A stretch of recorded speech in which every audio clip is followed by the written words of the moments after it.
This video will contain spoilers. The Alto Knights. Universally negative ratings. I watched it in cinema. Robert De Niro. And Robert De Niro. I had a feeling that was Wallace Langham.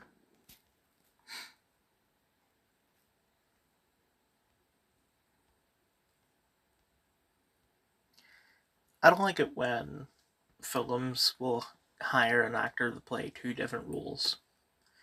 Like that film, The Goat. That's a Tamil film, and they like to exaggerate. And I think part of the exaggeration was having the lead actor play both the good guy and the bad guy.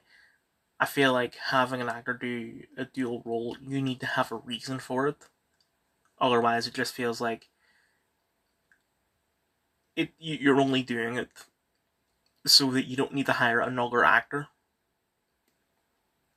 And this was the case. Robert De Niro did not need to play both Frank and whatever the other guy was called. Like, an example of when it's done for a reason would be Legend, because, Tom Hardy's playing twins.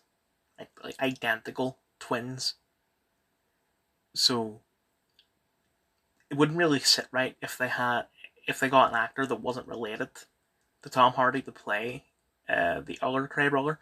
Like, I know it's not the first time that the Cray brothers have been like the subject of a movie. There was one from, I believe, the 80s or 90s. They got identical twins to play the Crays in that.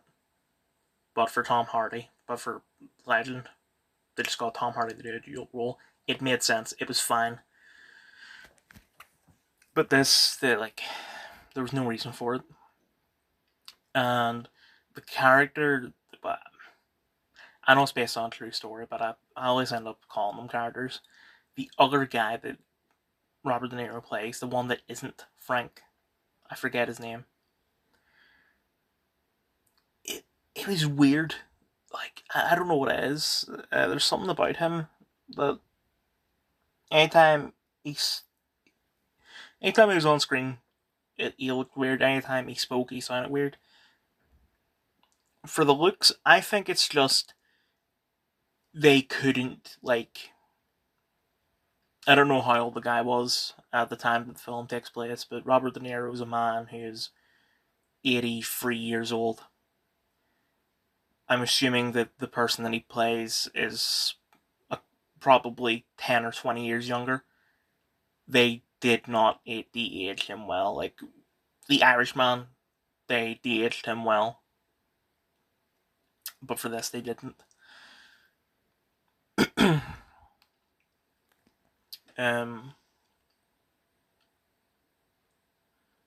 then it just, I don't know if it's a case of Robert De Niro is going through, like, mental health problems with, like, he's getting up there in age. Maybe he has, like, something. But a lot of the time he speaks, it seems like an old man rambling. Like, I don't know if it's just he's getting old and he's kind of forgetting that he's in a film, or the director just sucks at editing, or the editor maybe. But whoever is responsible, they're not good at, like, picking the good takes or just cutting before the take gets soiled, because it just kind of seems like there are a lot of times where De Niro will either gaff or be deaf. I do get the age, and it doesn't automatically mean dementia, but it's just, that's what my mind went to. Overall, I enjoyed the film. I think that scene at the end with everyone running away after they know that the cops are on the way, I think that was a pretty good scene.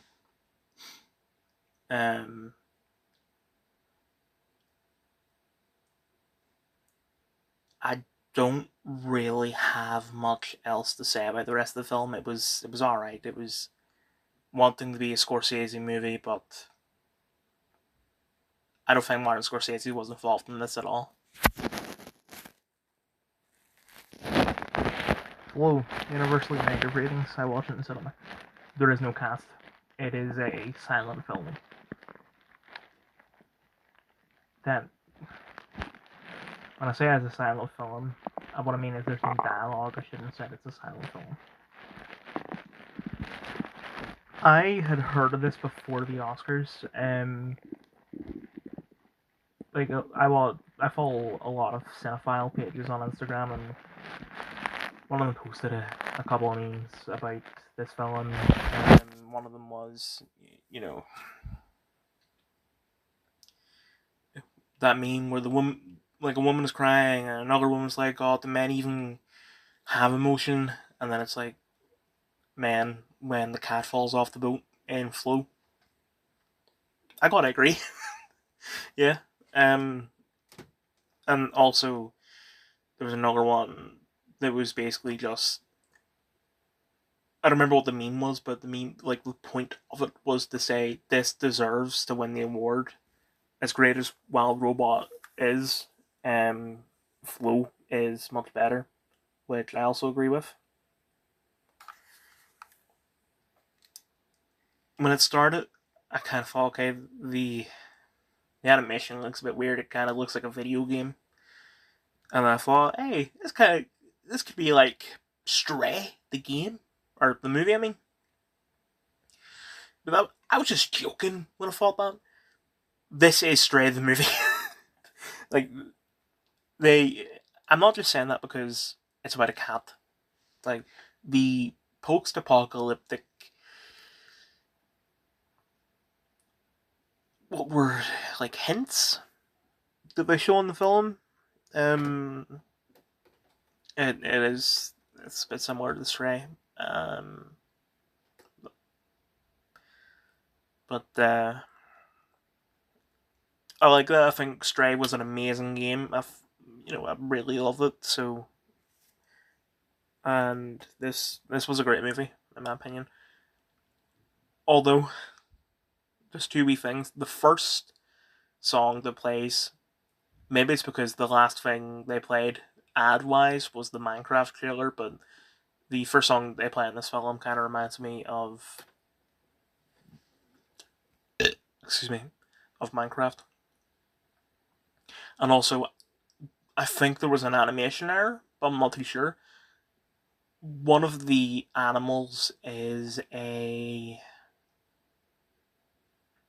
I keep on thinking in my head pelican, but it's not a pelican. It's a big bird that has long legs, or whatever you want. Yeah, legs. That, for some reason, I thought there was another word for it. And most of the time when it's in the boat, it sort of has one leg on the thing that you use to steer the boat at. Oh, no boats. um, and then it has the other foot just on the ground. But it didn't look like it was actually touching the ground in one shot. But it could just be like my eyes are playing tricks on me or something like that. I don't know. Oh, and also, I don't have a complaint about this, but I do find it weird. There was, I'm not kidding when I say this, there were 3 minutes of production company logos. I kind of thought this would have been small scale, like there wouldn't have been that many, but no. Remember there was a scene in Family Guy where Peter's like, "Oh, can't wait to sit down and watch this movie." I have no fucking clue what this movie is because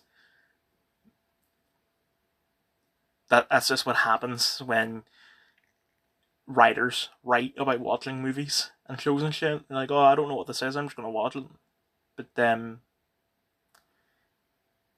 production logo comes up, and it's like, "Oh, let's see, man running away. What's he running away from? And it says Man Running Away Productions. Oh, it's just a production company logo. Okay. This guy going help, help. Head explodes. What's going on here? Exploding Headman Productions. Oh, when's this fucking film gonna start? I don't like that gag because it's very exaggerating. But with this film, it kind of felt like that at one point. One of the production companies, I kind of thought maybe this is it. Um, and also just the length of it. That was something else that happened in Late Night with the Devil that I don't think I mentioned in my review for that. But back to Flow. If there's even anything else to say, but I don't think there is. That would be under the banner. I think it's been a very long time since I did an FR. The show confuses me. Part of the problem is the fact that I started watching it almost 2 years ago. What had happened was, I had heard about the show before it came out, and I was pretty excited for it. And I didn't get around to watching it because I was just busy doing other things. But then,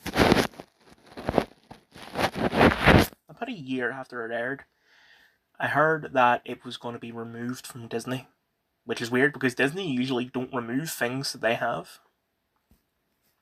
But this was also around the time that they announced they were removing Little Demon, and I started and stopped that show almost immediately. I got through it so quickly.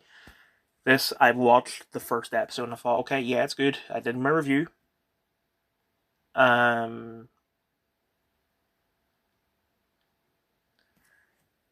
then I watched part of the second episode, but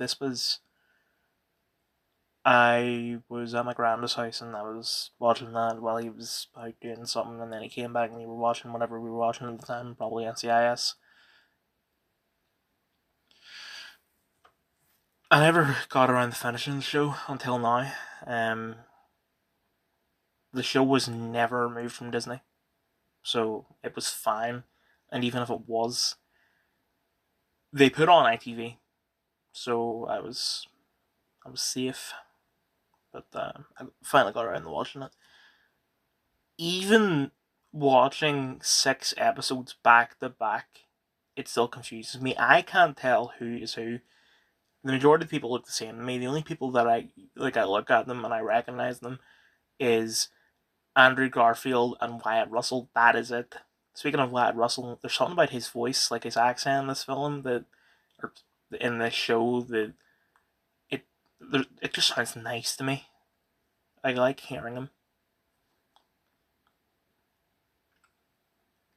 I wouldn't call it a bad show, but it's just it's kind of like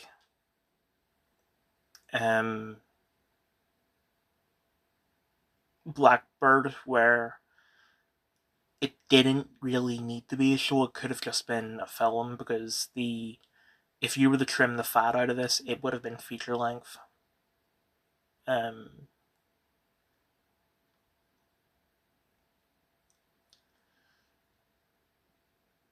That's all I can really say about it. It didn't go in the direction I thought it was going to go in. I didn't know that. I'm assuming Jeb Pyrie is not real. He's made up for the show. I know that the Lafferty brothers are real, and people like Elder are real, but I don't think Jeb Pyrie is real. I didn't know that until I googled it. What I thought was going to happen was, with this case, he becomes an atheist, and eventually this takes place in the early 80s, so it's been 40 years. He will be retired by now if he was real and still alive, and I had a feeling that he would become a big figure in like the atheist community. Like he'd be giving speeches at colleges and shit like that. But the fact that he was still like devout is shocking to me. I didn't expect that. So I'm glad that I feel like having him become an atheist would have been the obvious right. I'm glad they didn't go down that.